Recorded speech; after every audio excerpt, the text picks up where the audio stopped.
When Fir'aun declared, and of course everyone knows what Fir'aun said, أَنَا رَبُّكُمُ الْأَعْلَى, I am the one who is sovereign. I possess sovereignty. That was shirk. When he declared, أَنَا رَبُّكُمُ الْأَعْلَى, I am the one who possesses supreme authority, that was shirk. When he declared, أَنَا رَبُّكُمُ الْأَعْلَى, my law is the supreme law in the land of Egypt, that was shirk. And Allah punished him with terrible punishment for his shirk. And so out of philosophical materialism emerges a new political philosophy. What does it say? Since there is no reality beyond material reality, we can no longer collectively recognize sovereignty up there, so sovereignty must now be relocated down here. The people are now sovereign, no longer the God of Ibrahim alayhi salam.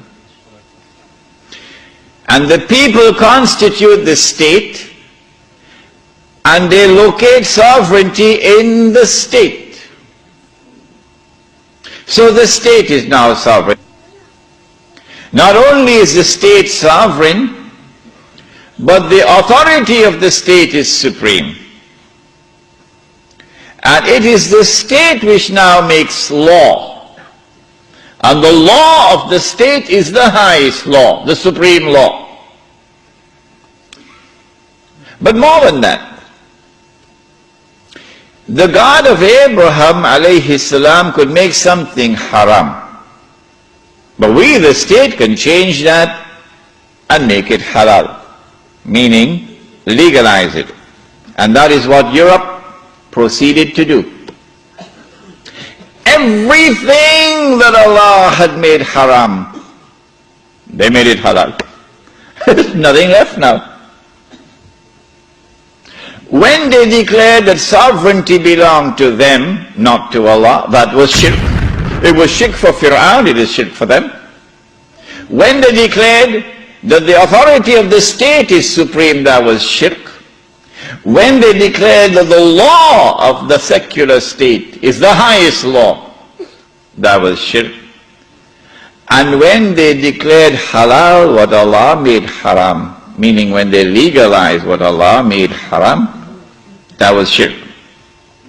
Surah At-Tawbah of the Quran, بعد أعوذ بالله من الشيطان الرجيم اتخذوا أحبارهم ورهبانهم أربابا من دون الله. They took their priests and their rabbis as arbab, lords and gods beside Allah. وَالْمَسِيحَ ابْنَ مَرْيَمَ, and they did the same thing with the Messiah, the son of Mary. وَمَا أُمِرُوا إِلَّا يَعْبُدُوا إِلَهًا وَاحِدًا, but they had not been commanded other than to worship one God. لا إله إلا هو, there is no God beside him. Subhanahu, glory be to him. Amma yushrikun, far removed is he from this act of shirk, taking your priests and your rabbis as gods and lords beside Allah. Shirk, says Allah. A man came to the Prophet ﷺ and said, O Messenger of Allah, but the Christians do not worship their priests, and the Jews do not worship their rabbis. How could Allah say so? To which the Prophet ﷺ replied, and he said, did they not make halal what Allah had made haram? That is their shirk. My question tonight, Lakemba, is this. If the priest and the rabbi make halal what Allah made haram, and that is shirk, then if the government does the same thing, would it not? When a Muslim goes and votes in the elections to constitute the government which will preside over this shirk, you enter into shirk. But if you don't believe me and you want to go and vote in the elections, I am not stopping you. So don't let there be any bad blood between us. I'm not stopping you. But when you enter in the grave and you find that you've entered into shirk, do not plead ignorance, that's all. Stand up like a man and take it on that day. This is now the universal shirk that the Prophet ﷺ had prophesied.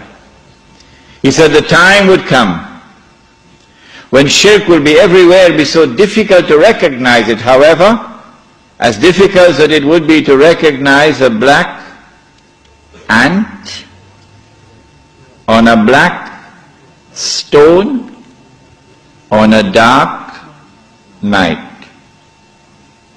So if you did not recognize it before this lecture, don't be surprised, but now you know.